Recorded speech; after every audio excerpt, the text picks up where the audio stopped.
ఈరోజు క్రైస్తవుని అని పేరు పెట్టుకున్నవారు, క్రైస్తవురాల్ని అని పేరు పెట్టుకున్నవారు ఇంకా పూర్వపు ప్రవర్తన మారకపోతే వారు వెలుగు చూసిన వారా? నిన్ను బట్టి వారు దేవుని మహిమపరుస్తున్నారా? క్రైస్తవుడు అని నువ్వు పెద్ద బోర్డు పెట్టుకొని ఏమని నొసల మీద క్రిస్టియన్ అని రాసుకొని నువ్వు పోవాల్సిన అవసరం లేదు.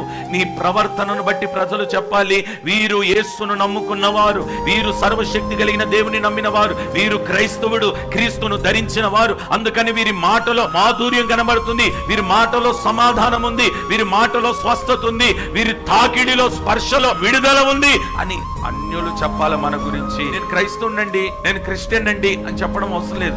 ఒక వ్యక్తి దగ్గరికి వెళ్ళి నువ్వు చేతులు కలుపుతుండగానే నీ చేతుల్లో నుండి క్రీస్తు స్పర్శ ఆ వ్యక్తిని తాకాలి. నీ ప్రవర్తనను బట్టి ప్రజలు చెప్పాలి నువ్వు క్రైస్తవుడివి అని దేవుని వారు మహిమపరచాలి. నీ పక్కింటి వారు నీ గురించి సాక్ష్యం ఇవ్వాలి, వాళ్ళు దేవుని బిడ్డలండి. మరి ఆ మాట అనేటట్టుగా నీ ప్రవర్తన ఉంటుందా? లేదా అల్లరి చిల్లరిగా ఆ వీధిలో నీ సాక్ష్యాన్ని పోగొట్టుకుంటున్నావా?